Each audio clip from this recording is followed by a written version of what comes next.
Hello, everybody. Welcome to the Monday live stream. And the markets today are doing great. The question is why?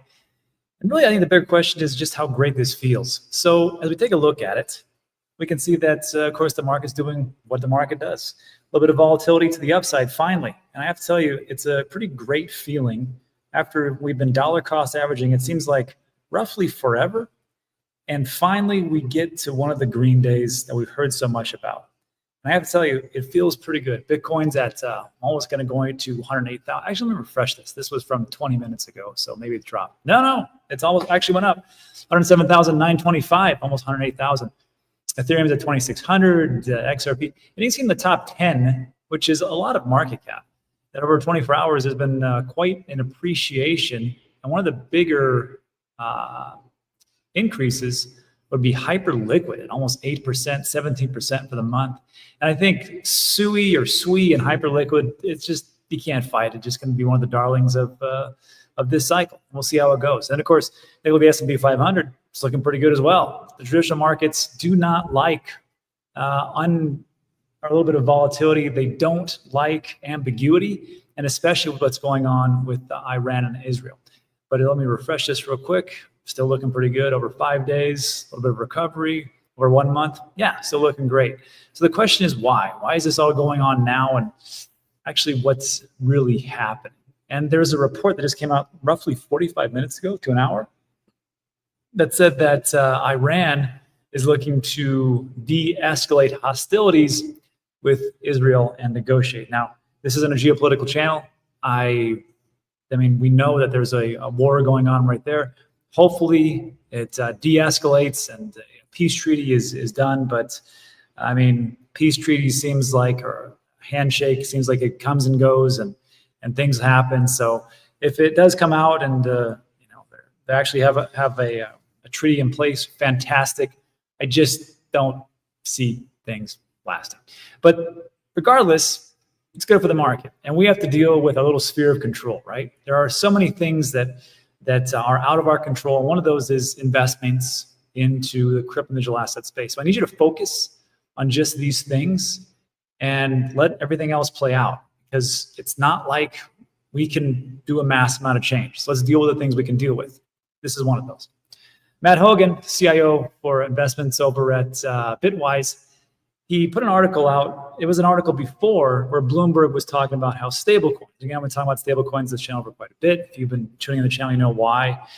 Stablecoins, you can't get rich off those, but it's the chains or the projects that those stablecoins are built on. The two big ones, of course, are USDC and Tether. That's roughly 91% of all market cap for stablecoins. And Matt brought up the point of, there was an article before this which talked about like retailers won't use stablecoins because cards are efficient, cards are fast, and they don't really care. And when I read that, I'm like, that's the dumbest thing I ever heard. The merchant itself has to pay usually 2.99% plus 30 cents per transaction fee. Unless you're a very large organization, maybe 1.99, even 4% of all the transaction fees goes to Visa and MasterCard. You think they're going to want that? Or do you think they're going to want something like a little bit of a stable coin where it's very low, especially on layer 2 solutions, or even like a, like a Solana, like an XRP, like a Sui, like a Tron. I mean, it's very cheap for a transaction fees. I'm sure they would like to do that. And Bloomberg comes out and says, hey, retailers are seen using stable coins to push back against card fees. The reason why the fees are so high is that Visa, MasterCard, each organized banks all around the country into the dictionary definition of a pricing cartel. Well, no kidding. So this plays out to the thesis that stable coins are the next, I believe, the next big thing for payments. And actually, we've been talking about this for months and months and months. And I finally wrapped my head around Tron, why I thought it was a pretty good play. And even Visa is tracking all the ones that are using stable coins. The Tron, the Ethereums, the Binance, Solana, Arbitrum, Base, Polygon, Avalanche, Aptos, Optimism, everything you can think of, they're pretty much tracking and going, what's going on? And, Tron, I've been kind of enamored with. I mean, Justin's son is Justin's son. It is what it is. But again, like for Tether, the number 3 by market cap cryptocurrency at 155 billion, 53% plus of all transactions, or TVL, is on Tron. And again, we've been talking about this for quite some time. So this was kind of interesting to me, as this just broke this morning. Justin Sun's Tron is set to go public in the United States in a deal backed by Eric Trump. Truth is stranger than fiction. It's just, I see this and I'm like, I can't, okay, this is what's going on. Again, sphere of control. Is this a little bit wonky? Probably. Is there opportunity for us? Definitely. Just hang with me. This move comes 4 months after U.S. regulators temporarily halted investigation into Sun's enterprises. I wonder why that happened. Well, probably because Justin Sun was the big, huge investor into Liberty Mutual and Liberty Financial and Trump Coin. Just saying. But this is what's happening. Tron is to go public in a U.S. via reverse merger. New venture to buy and hold Tron. Eric Trump expected to take role at company. Wow, that's happening. So the first thing, this is the first question I had, is what the heck is a reverse merger? I don't know what that is. So a reverse merger, also known as a reverse takeover, is a reverse IPO, initial public offering, process in which a privately held company becomes a publicly traded company by acquiring a majority stake in an existing public company, often a shell company. Little or no active business operations. Private company acquires more than 50% of the shares of the public company, typically through a stock swap. Public company usually acts as a shell, existing primarily on paper, providing a shortcut. Well, that would be Eric Trump's, that would be the company, right? So that's how it's going to happen. But wait, fraud and abuse and all the negative things that have to come along with the Trumps. Am I getting this right? Tron investigated by SEC for market manipulation. Justin Sun becomes the top holder of Trump and World Liberty Fund. Investigation is dropped. Tron goes public via reverse merger with Eric Trump, taking a role at the company. Crime season is here. Not so fast. Not so fast. You think that Justin Sun and Tron is the only company, crypto digital asset related, the SEC has dropped charges on? That's not true. Number of the SEC crypto cases dismissed or dropped in the last 6 months.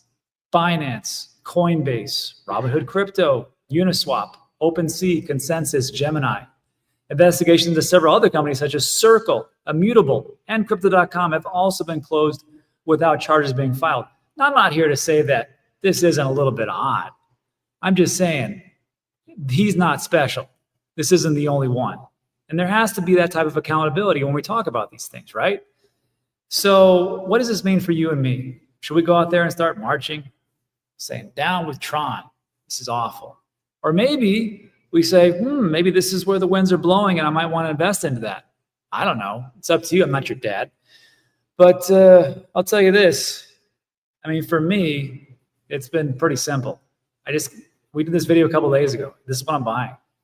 And I'm buying a lot of things. And I've been buying altcoins. I think there is going to be a nice altcoin run like today. Bitcoin, Solana, Sui, Hyperliquid. And then in the video itself, I talked about Tron and why I'm buying Tron. It's working out pretty good today. Now, tomorrow, everything can go to zero. I don't know. But the reason why is Bitcoin's the king. It's always going to be the king. It's always going to be number one. Don't ever talk to me about how there's going to be a flipping. It's not going to happen. It's just not. Solana is pretty good. I know people say it's a VC coin. I don't really care if the VCs get rich with me. I'll get rich with them too. Sui, same thing. I don't really care. And Hyperliquid, that looks like the darling of the cycle, especially with what's going on. Although it's concerning about the thin books. And then of course Tron, what's going on. I'm also a holder of like say XRP, Cardano, and multiple amounts of altcoins. So I don't really care which one pops off, and I hope they all do. But again, my sphere of control is limited, and I'm just going to deal with the things that can accumulate and that I can have a nice return on investment in and take care of my family. Anyhow, let me know what you think about that in the comments section. Let's get back to Bitcoin, shall we? That was a little bit too much altcoin talk. Sorry. I apologize to all the Bitcoin maximalists in the audience. Here's some good news for you. This was actually, if you think about it, this is really, really bullish because it gives legitimacy to just how far we've come. Bank of America ranks Bitcoin with the printing press, the steam engine, light bulb, and internet as a once in a millennium technology And I would say once in a millennium opportunity. And if you're not into Bitcoin, I don't have time to explain it to you. I hope you get into it at some point if you watch this video. I mean, we've all been around. We're all OGs. We all know. But at some point, we're going to get a bunch of tourists. And at that point, I'm going to say the same thing. I don't have time to really break this down. If you don't get it now, I really can't help you. Just stack Bitcoin and don't make it too complex. It's very simple. Just do what Metaplanet's doing. Again, I think this is a pretty good play, the MicroStrategy play. This is Simon Jarovich. I believe he's the CEO. Yeah, CEO of Metaplanet. And they're taking the playbook from MicroStrategy and just acquiring Bitcoin, which they are a hotel and hospitality company in Japan. They're like, you know what? We're going to get into Bitcoin just like MicroStrategy does, because MicroStrategy isn't a Bitcoin company. I mean, it is now, but it's more data analytics, or at least it was. The only time it's really popped off was 2 times. One, the dot-com bubble. And the second time was when they got, and everybody heard about, they were investing into Bitcoin. Here comes Metaplanet. They're saying that they're going to go to 210,000 Bitcoin. They're going to acquire 210,000 Bitcoin. What is that, 1%? 21 million? Correct me in my comment section for the math. It says, we will update this slide with each purpose. It's not just guidance, it's declaration. 10,000 Bitcoin is just the start line. Now we accelerate. Good for this guy. This arrow will be divided between those who bought Bitcoin and those who were left behind. I have to agree. Exactly what I just said. And the stock price is doing well. Investors priced Metaplanet's 10K Bitcoin holdings, and that's just at 10K. What do you think they're going to do when it hits 210,000 for holdings? First of all, it's not going to go up in a straight line. There's going to be a bear market. The media is going to call Michael Saylor and all companies that bought Bitcoin a bunch of morons and tulip mania, and it's going to drop down, and only the smart ones, only the ones that actually get it are going to keep buying. Hopefully Metaplanet's one of those. I know MicroStrategy will be that. And then they'll come out even bigger and better. Look what happened to Michael Saylor in 2021, MicroStrategy. In 2022, biggest moron on the planet, right? And now he's a god in the financial circles. You can't make it up. And Metaplanet's doing the same thing. But my question is, well, how's the stock doing? It's not, first of all, 1 trillion yen is not, I mean, that's yen. So when we're taking a look here, I'm like, yeah, it doesn't look too good. This is over, it's up 17%. That's bad. I mean, I must admit that's pretty good. But if we go over 5 days, now okay, now we're talking. And then a month, it wasn't as good as in May 21st, I'm just saying. 6 months and 1 year. When do you think they bought Bitcoin?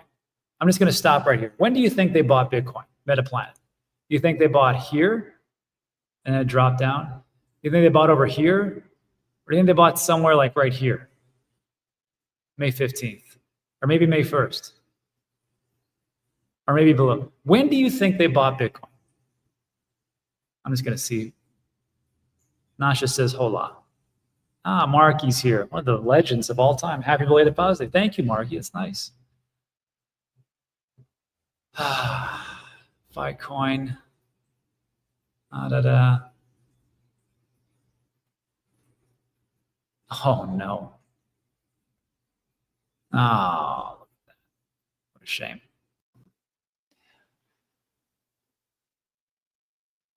Dave says, see, God sounds like he's streaming from the toilet. Yes, it does. Because there's a little bit of issue with the new microphone. So anyhow, 10,000, Metaplanet holds total of 10,000. Bitcoin, MicroStrategy bought that last week. Very true. And here's what it comes to. So actually, their first Bitcoin buy was on April 8th, 2024. So it's actually back over here. Wow, look at that. So when we're dollar cost averaging and buying, it doesn't automatically go up pretty quickly like this. Now for these guys, they had to wait, a couple months or so, month and a half, but not too bad. So I still think they're going to go a long way. And lastly, before we get into the Q&A, as a word of caution, I don't know if this is true. Last night we received an emergency report. A user lost $6.5 million worth of crypto from a cold wallet. Cold wallet. Like a Ledger, like a Tangem, like a Trezor, cold wallet. Cold wallet. This is what happened. The wallet was bought via DEBIT, Douyin, TikTok China, but the private key was compromised at creation and funds were drained within hours. So a cold wallet does not equal safe. Avoid factory sealed or discounted cold wallets. 99% are tampered. Buy from official channels. Initialize by yourself. Use securely. These are the things that I forget about. I think that people know these automatically because it just makes sense. But I have to remind myself that there's some new people. There's some people that don't understand about cold storage devices and all that. So if you are looking for a cold storage device, not TANGEM.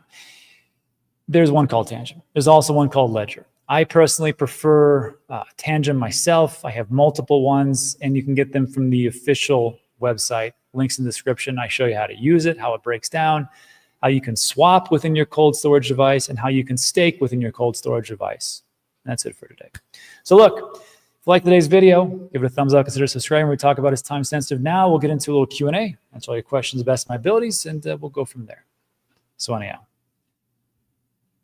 before Farrar says anything, I want to apologize for the microphone. So I have a new computer, which has a new webcam, which I look a little bit different in this one for some reason. But yeah, when I had this, apparently didn't pick up my regular mic, so that's on me. So sorry about that. I'm sure I'm going to get about 1,000 comments about how the audio is not up to par. Happens. But to answer your question, is there a super cycle? No. No. There's not a super cycle until it's proven and it actually comes out. I know people say, well, this is what happened last time. And I'll say two things. This is what happened last time. There's a super cycle or there's an elongated cycle. Remember those two comments? Either the super cycle would go on forever, which people thought because people were finally getting it. El Salvador was buying. There was businesses buying. It was a pretty great thing. He talks of an ETF. Very good stuff, right? And of course, that didn't happen. Then people thought, well, it'll be elongated because, we just didn't hit that 100,000 Bitcoin like everybody predicted it would, or the 250K if you're Tim Draper. And they said it'll be elongated. And that was not true. And that happens. And now we're saying the same thing. There's a super cycle because the president of the United States and his company is getting into Bitcoin. There's a lot of institutions here. The ETFs has been approved. There's a new SEC. There's new nation states. There's new sovereign wealth funds. Everybody's getting into it. I'll believe it when I see it. I said the exact same thing about an ETF. And I said, I'll believe when I see it, and it did actually happen. But until someone can say that unequivocally, because last time they were saying the exact same thing with the exact same motives, it didn't happen. So if it does, great. I mean, what does that mean? We just get to become billionaires? Sure, fine. If not, go through another 4-year cycle.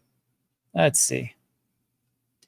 We can talk about an elongated cycle if we're still headed up in January. Sure, I see November, December. It's either going to be like a 2017 or a 2021. It feels like a 2021, kind of. We topped in April, May, just like we did in 2021. And then we had a double top in November. Let's see if November and December is that good one. We'll find out. Federico, why keep DCA and alts? Ben says they will keep bleeding for a while. It's because I don't want to put everything into Bitcoin. I still am a little bit of a gambler. So for me, it's 75, 80% Bitcoin, but I'm going to buy a little bit of altcoins on the side. And if it worked out pretty well. Up until April or so, but that's why you take profits, right? So, gosh, I don't know. Cardano didn't really perform too great, but Solana did pretty good. And then, you had the Sui. There's always going to be altcoins. There's going to be some altcoins that outperform Bitcoin. It's just what it is. When Ben looks at it, I think he's looking at the entire market. And he's even said, look, there's going to be some altcoins that outperform. It's just what it is, right? I think Solana was at $9. Then it topped at $2.50. Now it's back to $1.50.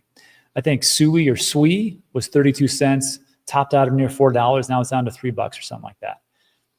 So, I haven't been playing around with altcoin number 735. It's been pretty much the top 50. Some do well, some don't. Let's see. Kami says, did you see my comment on your last video about Kraken's 7-day lockup in your last video? I don't know if it was you, but I think it was somebody else that said, hey, why do they have a 7-day lockup? Kamikaze, you can put in your answer again, but as far as this is what's happened to me. I just started using Kraken again every 2 weeks, or after, like 2.5 years not using it. And it's great. I mean, it's got all the cryptos that I really want. It's got stocks, equities, ETFs. It has the ability to have no trading fees of $10,000 for only like $4 a month or something like that, as opposed to Coinbase and it's $30 or whatever it is, $20. But when I went back, whatever I bought, it says a 7-day window for when you can take things off. Cool. I'd like to take them off that day, but sometimes I don't because I get caught up in things. So after 7 days, I'm like, sure, I'll just take it off. I don't know if that's because of me, because I just started back up the trading again, or is that for everybody? I'm not for sure. And the next question I have is, has anybody reached out to Kraken to say, hey, I'd like to have that 7-day time reduced because I've used you for X amount of time. Why are you doing that to me? You should trust me. And I think I need to put a video together to talk about what people need to do for their exchange before the bull run hits. Here's an example. Has anybody reached out to their exchange that they're using currently and asked them, what is my limit? What is my sell limit? And what is my withdrawal limit in a 24-hour time frame? Whatever that is, I need you to increase it. On some exchanges, you're looking at 10,000. What if you make $1 million? Do you want to be doing $10,000 every day? Or would you like to say, hey, crypto moves fast. I need you to move this around and increase my limits. I think you probably want to do that. Another thing is, just like we talked about with Kraken, and then also take a look at fees. So that's on me. I need to do that. I just haven't done it yet. So Kamikaze Kid, I don't know if that answered your question, but if it's not, just put it in the comment section. Let's see. My exchange has been listing coins every day for a while now. Nice. Very nice. XRP has not disappointed. After the SEC lawsuit was essentially dropped or taken down. Yeah. And Frosty P says, yes, Ben is talking about Rob's altcoins. See, when Ben says, I'm not talking about your altcoins, he sends me a message that says, I'm talking about yours, genius. Let's see. I'm guessing the cold wallet hack was probably Electrolyte. I don't know what it was, but it was somebody that bought a cold storage device, whatever it is, from a third-party reseller. And of course, it's very easy. You just, actually, it's that person didn't know what the hell they were doing. Because even if you get a ledger, or let's just use a ledger, and you get it and you initialize it, and then you write down the 24-word mnemonic phrase, right? Then you repackage it and sell it to somebody, they can wipe that out, that seed phrase, and get a whole new seed phrase. But somebody didn't do that. They got it and just started using it. There was probably instruction there too. It's like, yours is already set up. We did it for you. You're welcome. And then, of course, they lost $6.5 million. Now, I don't even know if that's real, but I know a friend of mine lost almost $2 million. And he had one specific cold storage device. And we're still trying to figure out if that was an inside job or if that was some type of crazy hack. I'm not for sure. Let's see. Savia says ACH processing time. I guess this would go back to the Kraken. I mean, ACH processing time shouldn't be 7 days. I mean, it should be at the most, I would say 48 to 72 hours. ACH processing time is usually pretty quick for all the banks that I've used here in the States. Now, I don't know where you're at, but if they're trying to move funds around, because I do like Kraken. I mean, it's pretty great. You just, the bank gets integrated via an API, via Plaid, and then it just pulls funds from your bank and buys what you say it to buy, DCA every day of Bitcoin, blah, blah, blah, blah. And then it just works and it debits your bank account. But again, to do ACH, it should be no more than 72 hours. I don't see why they have to have 7 days. Unless there is one more thing. This could have happened to them. They debit the account in 72 hours and 48 or 24. Then the person goes to the bank and says, hey, I'm going to dispute that. That wasn't a transaction. I know it says I bought $1,000 worth of Bitcoin. That wasn't me. Okay, we'll reverse the charges. And then, of course, Kraken gets screwed over. I don't know if there's a time limit. I guess maybe it's 7 days. But it's funny because like when I use Coinbase, that doesn't happen. Maybe that's because I've used Coinbase for so long and just now getting over it. All right. Rusty says, what are the sheeple doing, Rob? I'm just going to follow there. The sheeple are saving their money, putting it into a savings account at their local bank, and stacking things away. Also working for 40 to 50 years and getting a pension, and living out their entire retirement on Social Security and Medicare. That's what most people are doing, unfortunately. For investments, I don't know. I mean, I can only tell you the people around me, mostly it's real estate and stocks, not too much in crypto. Just me.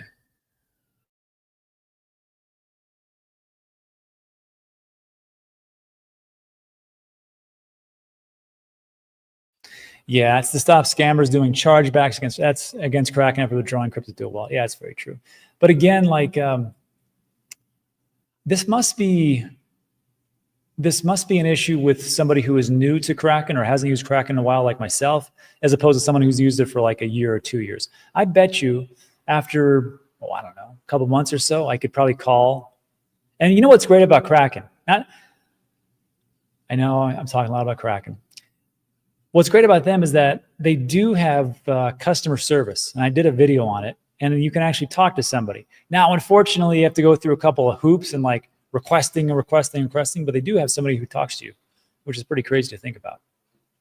Anyhow, let's see. Increases are usually automated. Did the XRP settlement happen today? No, I think that's still like, there's some kind of ambiguity going on in the courts. Jerry V. Hall be the one to it. But it was when, when was this? Like 8-9 months ago, when there was a little bit of a bending of the knee of the SEC. That's when you saw XRP go from what, 38 cents to over $2. So yeah. Here for the algo. Thank you, Retro. Hello, Wilkes. Oh, Judge Torres, I guess he wasted 4 years of her time with that REPA lawsuit. Yeah, well, everybody gets paid the same, right? If you're an SEC lawyer, you're like, I don't care what happens. I'm getting paid by the government. Hello, Andrew. Frosty Fees. Did James ever go over how he was hacked even though he used YubiKeys? I don't know what that is. Hope James didn't lose everything. I'm sure I think it was a while ago. Should have been on a dozen different vaults. And Chris is right. Chris is exactly right. We talked about this, about the diversification of storage. You know, it's great if you have a cold storage wallet, you figure that out, great. What happens if, you know, you got that real pain in the A brother-in-law who hates your guts and is a little bit of shifty and he finds your mnemonic phrase, or you got somebody working on the house and they find your mnemonic phrase or your ledger or whatever, something happens. That's why you want to have multiple cold storage devices. Also, Diddy from the Bitcoin family, I did reach out to him. He's doing something very interesting. He's scattering his mnemonic phrases across 4 different continents. And I asked him to come on the show and explain it. I'm just waiting for his response. So yeah, Chris is right. Separate everything. Because, you know, let's say you have like $20 million or something. You got $20 million and you have that on one device. You've taken your whole life. $20 million is everything. You did pretty good. And then something happens, right? Your house is in a fire. The ledger burns up with the piece of paper that has the mnemonic phrase. Or you lose your ledger, and then you look at your, you know, or your seed phrase, your mnemonic phrase, and it looks like it's run through it, then water on it. You lose everything, or other things that we talk about. So why not just, if you have millions of dollars, I think you can afford a $60 cold storage device to protect that. Also, I think you can do multiple, and I think you can probably store them in multiple locations that are secure, wherever those are. I'm just saying. Let's see. Here's Andrew. Kraken transfers 50,000 from my wallet to my bank in 24 hours anytime I extract, like clockwork. See, there you go. I'm going to guess Andrew's probably been using Kraken a lot longer than I have. Just buy from fiat on Coinbase, then transfer it to Kraken. Master, how about this? Just buy with fiat and transfer it to your cold storage device. I'm not really jazzed about giving Coinbase all my business. I mean, they have this nice hack, which now they all know everybody's address and how much they've taken and bought on the exchange. If you don't know what I'm talking about, just do a quick digital asset news Coinbase hack search. And about 3 weeks ago, we talked about it. Would you like to see NFTs coming back? I'd like to see the ones that I own come back. I don't care about anybody else's. Just kidding, but not really. Let's see. Rob, with all these crypto-backed cards coming out, wouldn't you consider the crypto-backed to be taxed as income similar to staking? Not asking for tax, but it seems to be a bit of a pain to track. Yeah, I think there's going to have to be some type of threshold. And especially if you want to start using Bitcoin as a peer-to-peer transaction, if we really want to do that, we have to put a threshold on what that looks like. Because I'm not going to track capital gains tax because I want to pay my landscaper in Bitcoin and other vendors in Bitcoin, then I have to run that through some type of software and keep track of everything. Although, which with CoinLedger, it would be quite easy. So as far as like your question, they might try that, but with the new administration, they're trying to move things forward in crypto. So maybe they wouldn't do that. But of course, once the government gets a hold of things, it all goes to crap anyhow. Sheeple is the dumbest term ever. Lemmings, I like lemmings. That's a better one. You don't want to leave your money in a bank. True. But at least banks have FDIC insurance. Here in the States, I don't know what it is everywhere else. Kraken is going to destroy coin eventually. Andrew could be correct. I can't tell.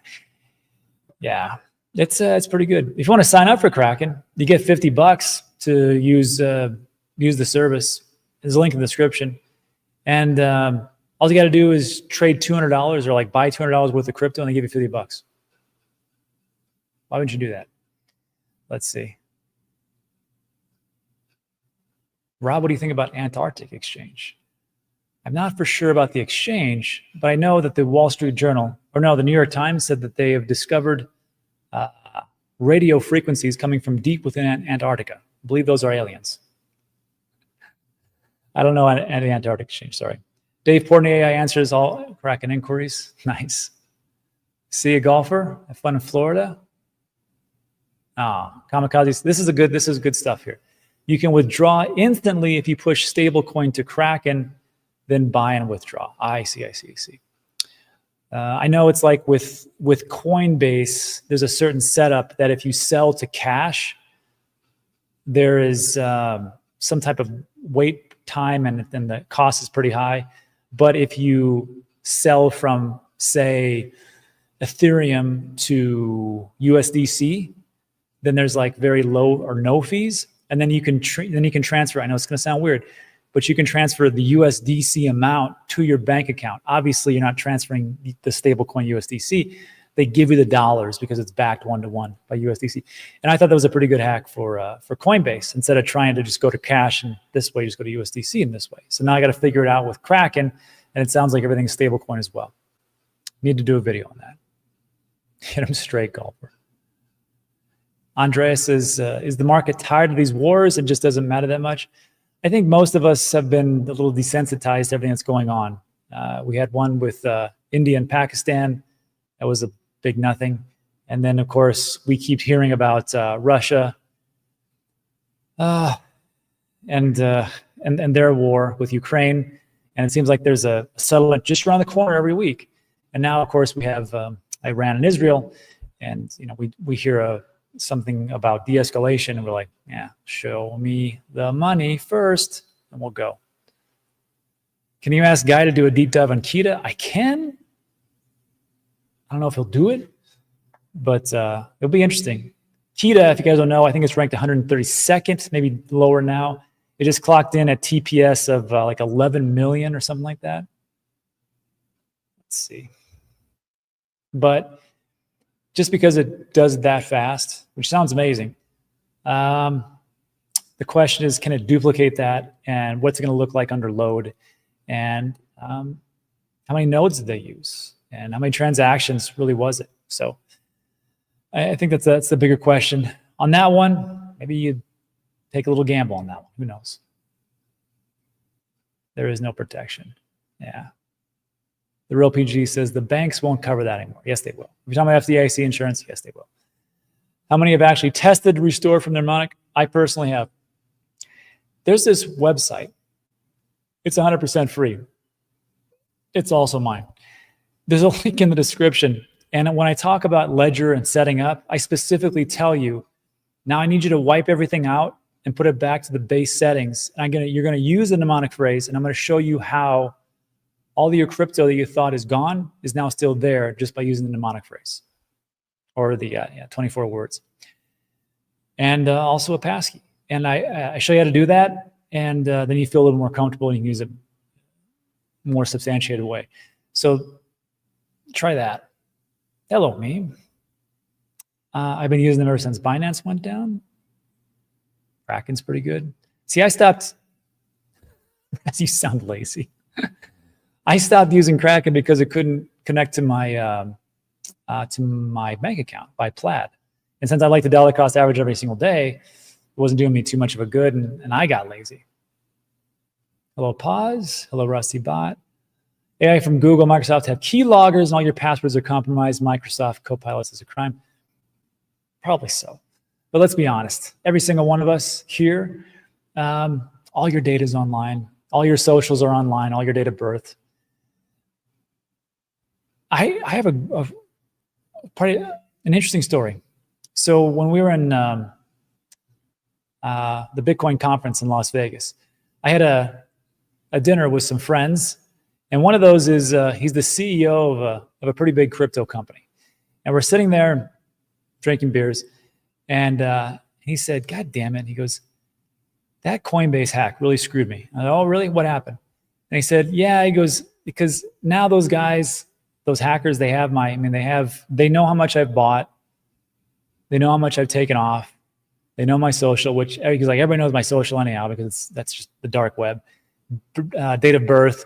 He goes, what really pisses me off, he said, is that they have my address and my email. He goes, so every week or so, he said, I'll get a random email. This is no lie. I'll get a random email from some unknown email that is either spoofed or whatever. And it has a picture of my house. And it says, send me Bitcoin to this address or else. I was like, what do you do? He's like, I delete the stupid email. He goes, they can come to my house. I'm loaded. He goes, but it really does make me mad. And I was like, well, how do they get a picture of your house? He goes, they just use Google Maps. You know, you can see things. You put an address in, you can see the area. He's like, yeah, they just use Google Maps. He goes, every week. I'm like, that sucks. He's like, yeah, it kind of freaks my wife and my kids out. Whew. Crappy, right? Anyhow, let's see. Yeah, the future is wonderful. Palantir, all the spying.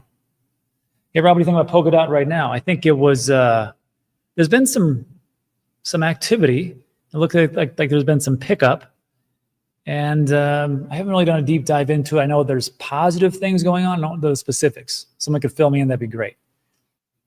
But I still hold a little Polkadot, but not like I used to. Ed Fox is here. Run a fib on TradingView. Very nice. Kraken's one of the OGs with no hacks.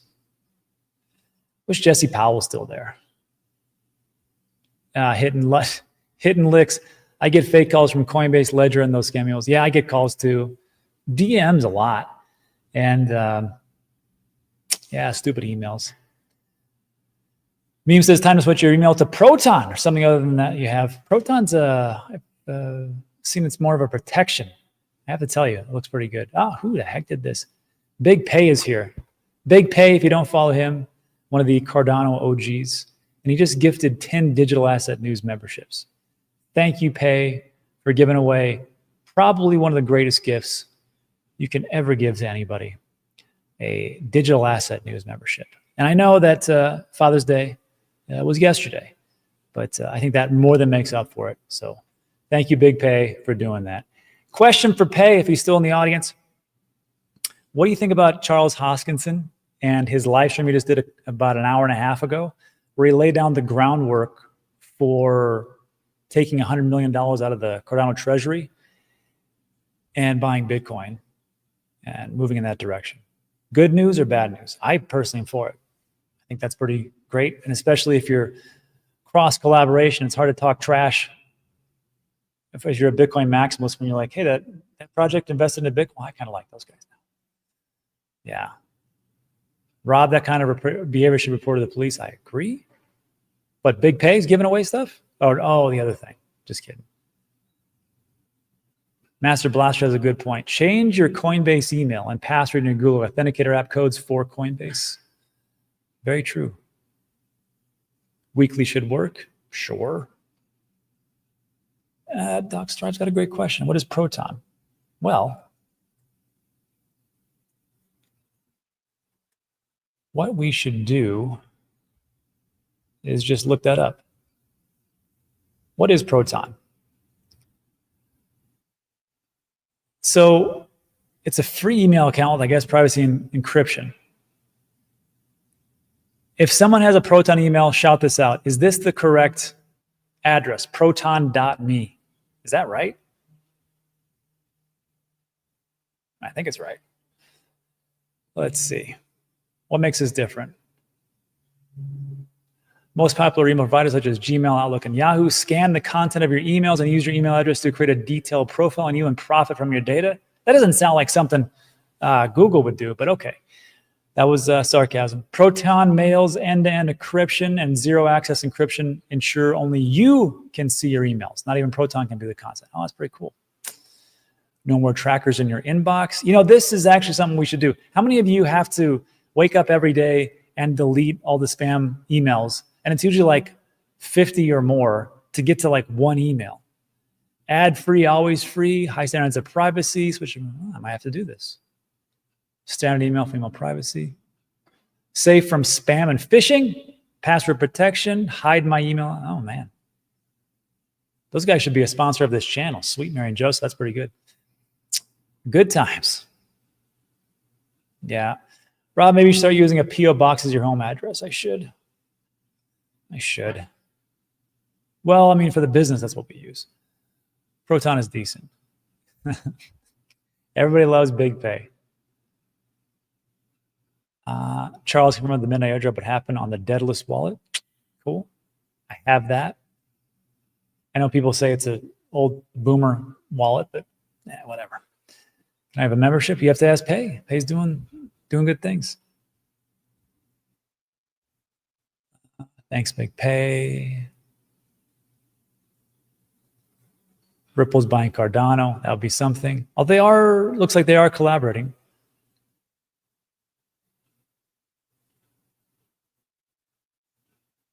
Let's see.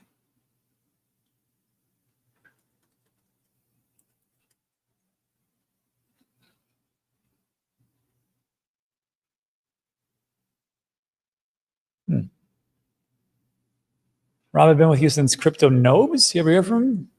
No. Proton, there he goes. Proton.me. That's it. Big Pay. Good news. Yes, exactly. Plus more stablecoin liquidity. That's it. Look, we just talked about stablecoins, and it's gonna happen. And a lot of people are gonna use it. People say, well, you know, and we just talked about this last week. Well, Visa, you know, it has 65,000 transactions per second, and it takes care of the whole world. So why do we need anything? That's not true. So Visa takes care of most of the first world countries, and not everywhere. It's still a long way to go, and that's why we need stablecoins. People say, well, how does that work? Because you're in third world countries. Look, actually, if you look up data, just go to Perplexity or ChatGPT or Grok and ask them. Let's just do that right now. I want to say it's 8 billion. 8.23 billion. Okay. 8.23 billion. How many of those people in the world have a smartphone.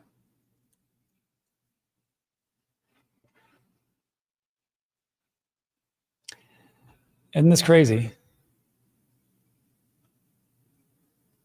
As of 2025, there are approximately 7.43 billion smartphones worldwide, with a global smartphone penetration rate estimated to be around 90%. 90%. So if you don't have a bank, but you have a smartphone, and you can have a digital wallet, couldn't you just use a stable coin? That's, I think, is the big thing. Mohammed says, hello, Plato. Let the dollar can crash. I have to agree. Let the dollar crash.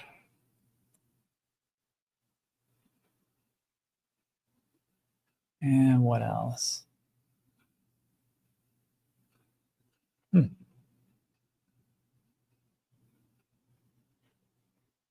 Hello? Zeus, network on Solana. Or Dogs Try. I want to check out Proton as the Proton me is dose as we're done here. So thanks. Thank you. Yeah. Stable was the next big thing, just like Ivan Pay was, and just like Toncoin was the next big thing. That's true. Although Toncoin had its moments, I mean, it did appreciate, it just didn't work out. And then Ivan Pay should have been a good one. Had a little pump there, just didn't make it. But I mean, let's be honest, 99% of all these things are going to go to zero anyhow. Let's see. Perplexity is awesome. Found out about it here. YouTube, the heads up. When's your next fitness class? I just work out a little bit in the mornings. That's it. Howdy. And then mandatory myocarditis, which is pretty funny. Mandatory myocarditis. It's better than Gmail because Gmail reads and sells your data from your emails for a fact. I did not know that until today. And then perplexity is slow. All right. All right, everybody. So that's it. I think we're coming up on the hour mark.